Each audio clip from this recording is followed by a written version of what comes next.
Pertanyaan yang pertama, Pak Ustaz,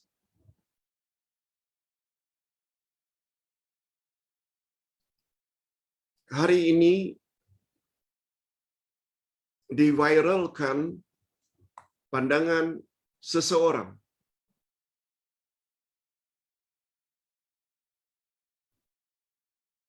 Kepada Ustaz dikirim audio, bukan video. Audio, iaitu ucapan Ustaz berkenaan, iaitu tentang kita ini berdoa pada hari Arafah. Perlu tak kita sesuaikan dengan timing di negara kita? Kalau di Arafah tersebut, orang yang sedang ukuf bermula jam 12,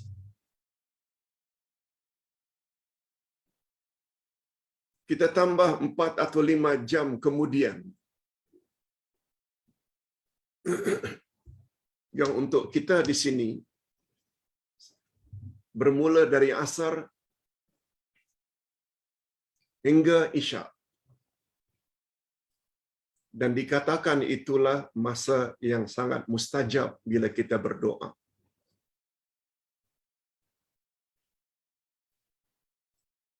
Hadirin dan hadirat rahimakumullah.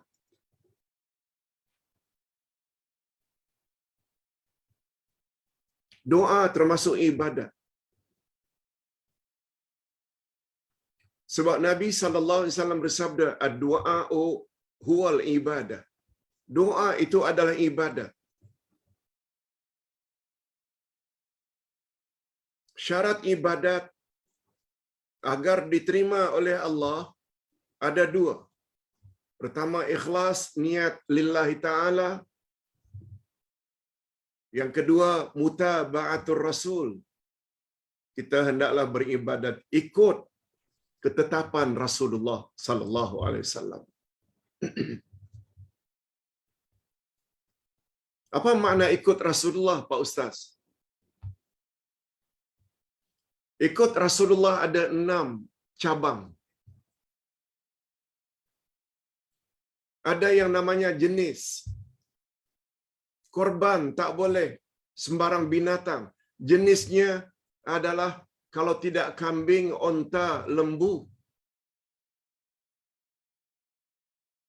Tak boleh kijang, tak boleh arnab, tak boleh rusa. Itu jenis. Ada yang berkaitan dengan sebab. Apa sebab kita salat ketika masuk masjid sebelum duduk? Sebab kita ingin menghormati masjid. Itu namanya salat tahiyatul masjid. Ada sebabnya mengapa kita salat. Mengapa kita puasa Arafah? Karena pada tarikh tersebut 9 Zulhijjah hari Arafah. Sebab.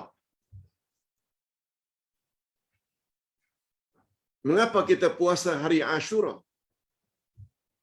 Sebab. Pada hari itu 10 Muharram. Sebab. Tentang bilangan. Nabi juga tetapkan bilangan.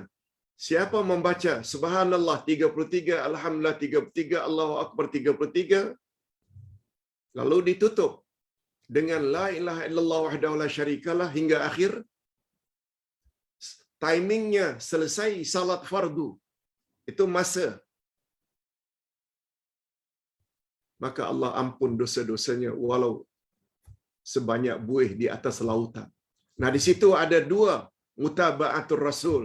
Dari sudut bilangan 33, 33, 33, timing after salat fardu. Baru dapat ganjaran itu. Begitulah. Ada 6. Ini boleh dilihat di dalam buku Ustaz. 12 panduan ibadat. Okey. Pak Ustaz, doa yang sangat mustajab dan makbul itu pada hari Arafah untuk semua orang ke? Semua timing ke? Yang kita sesuaikan dengan timing Arab Saudi dengan timing Malaysia. Kalau sana jam 12, kalau kita di sini jam 4:30 atau jam 5. Atau sebenarnya yang datang dari Nabi, mustajab itu karena tempatnya. Ustaz, berdasarkan pembacaan Ustaz cenderung, mustajabnya doa Arafah itu karena tempatnya, bukan timingnya. Bukan harinya. Karena kita berada di bumi Arafah, berdoalah, mustajab doa kita. Bukan kita yang berada di Kuala Lumpur, bukan kita berada di Palembang, bukan kita berada di Kerawang, bukan kita berada di Sydney, bukan kita berada di Tokyo, lalu kita sesuaikan dengan timing. Bukan. Mustajabnya doa Arafah karena ketika itu kita sedang berada di Arafah. Oleh sebab itu, tahu kawan-kawan kita sedang wukuf di Arafah, kita WhatsApp, kita telefon, tolong doakan untuk saya supaya saya sehat, supaya lekas sembuh penyakit saya. Boleh, boleh. Mereka yang doa karena mereka sedang berada di bumi Arafah. Minta maaf kalau Ustaz tidak setuju dengan pandangan Ustaz tadi. Bukan timingnya. Adapun tentang hari Arafah, Ustaz selalu ulang-ulang. Ibadat dalam Islam ditentukan oleh timing setiap negeri masing-masing. Kembali kepada doa yang mustajab. Di Malaysia jam 3, jam 4 pagi.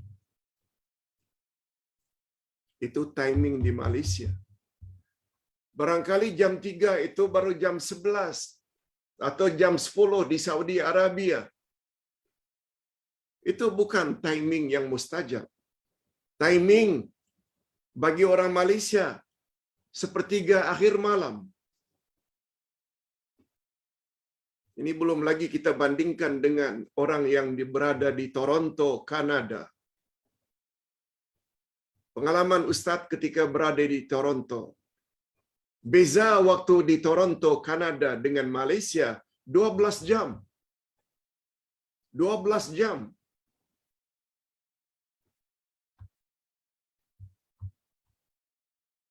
Maknanya kalau kita berada di Malaysia jam 3 pagi, sepertiga akhir malam, di sana jam 3 petang. 12 jam. Untuk kita 3 pagi itu masa yang mustajab. Tidak untuk orang Toronto. Untuk orang Toronto, jam 3 pagi mereka pula lah. Yang ketika itu 3 petang di Malaysia. Okey. Adapun tentang hari berpuasa Arafah, kita terikat dengan ketentuan negara kita. Yang paling nyata tahun ini sudah diisytiharkan oleh pemegang mohor, kita berhari raya adalah pada hari Ahad 10 Zulhijjah sama dengan 10 Julai. Sedangkan di Arab Saudi, Idul Adha-nya adalah 9 Julai sama dengan 10 Zulhijjah. Menurut pandangan Ustaz cenderung kita puasa Arafah adalah pada hari Sabtu, bukan pada hari Jumaat. Bukan pada hari Jumaat.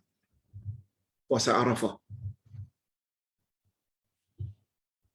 Sebab ketentuan-ketentuan dalam beragama dia tertakluk pada negeri masing-masing. Contoh, kita mula puasa.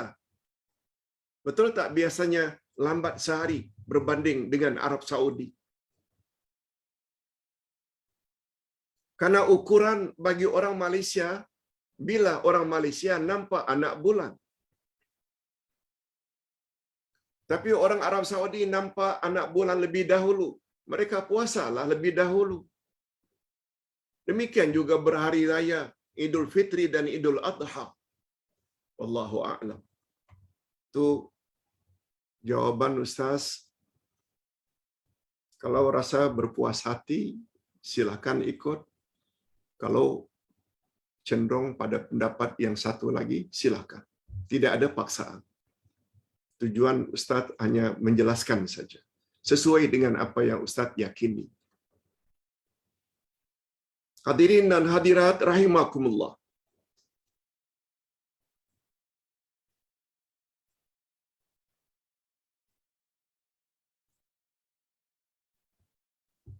Ada pertanyaan, Pak Ustaz, dari salah seorang jemaah. Sambut hari lahir ini Islami ke? Ikut Islam ke? Sebab saya ada dengar sambut hari lahir ini bermakna kita telah ikut orang kafir. Hadirin dan hadirat. Lalu beliau sebutlah pendapat ini dan itu. Termasuk Zakir Naik. Termasuk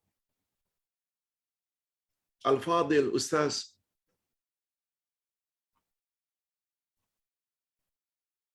Ming. Hadirin dan hadirat. Kita perlu faham. Hadis Nabi, hadis sahih, man tashabbaha biqaumin fahuwa minhum. Siapa yang menyerupai sesuatu kaum, maka dia termasuk kaum itu. Termasuk atau pendapat dua tokoh pendakwah tersebut, Ustaz Ming dan Zakir Naik. Bila kita rayakan hari lahir itu macam dirayakan oleh orang-orang kafir, dengan lilinnya, dengan tiupnya, dengan pakaian tertentu, topinya, dengan baju tertentu, dengan nyanyian-nyanyian tertentu. Exactly ikut macam itu. Itu yang tak boleh. Tapi kalau hanya sekedar kami ucap sanah helwa, Ustaz, selamat hari lahir. Kami doakan mudah-mudahan Ustaz panjang umur dan sihat selalu untuk terus membimbing kami. Di mana salahnya? Kita tak ada lilin pun. Kita tak ada kek pun. Kita tidak ada pakaian khas pun. Ditinjau dari sudut lain, panjang usia. Betul tak termasuk nikmat? Lalu kita ucap Alhamdulillah. Lalu orang yang tahu pula beri ucap selamat. Kami doakan mudah-mudahan Ustaz panjang umur dan sihat selalu supaya boleh terus membimbing kami. Di mana salahnya? Sedangkan kita disuruh agar saling doa mendoakan kebaikan. Ini kesalahfahaman ini kadang-kadang muncul. Tapi alhamdulillah lah. Dari sekian ratus yang telah memberi ucap selamat, ada satu orang yang mempertikaikan. Bukankah itu ikut cara orang kafir? Ustaz kata, kita perlu tambah ilmu dari semasa ke semasa. yang dimaksudkan menyerupai kafir itu dengan cara mereka. Cara kita tidak. Sebab perpanjangan usia termasuk nikmat. Tapi ingat ya, kata Nabi, baiknya manusia itu bukan bertambahan umur. Khairukum man tala umruhu, khairun nas man tala umruhu wa hasuna amalu. Sebaik-baik manusia adalah orang yang semakin lanjut usianya, semakin baik amalnya. Wa syarrun nas man tala umruhu wa sa'a amalu. Seburuk-buruk manusia ialah orang yang semakin panjang usianya, semakin buruk lakunya. Terdapat tak dalam masyarakat, makin tua makin jadi? Tak ingat akhirat, sibuk dengan hal-hal keduniaan saja, padahal makin tua. Sampai innalillah. Tak membuat persiapan bekal akhirat. Ada. Itu kata Nabi, seburuk-buruk manusia. Tapi sebaik-baik manusia, makin bertambah usia, semakin baik amal kita. Sebagaimana yang Ustaz selalu pesan. Tambah ilmu. Terutama sebelum kita meninggal dunia, sebab kita sangat mengharapkan akidah kita, iman, amal saleh kita diterima oleh Allah. Syarat amal diterima ada dua. Mesti ikhlas lillah, maknanya tauhid kita mesti mantap. Yang kedua, ikut cara Rasul, sebagaimana yang Ustaz telah jelaskan tadi. Mudah-mudahan penjelasan singkat ini ada manfaatnya. Minta maaf kalau Ustaz tidak dapat menjawab lebih banyak soalan. Kita tangguhkan ke hari-hari berikutnya, insya Allah. Kita akhiri dengan doa.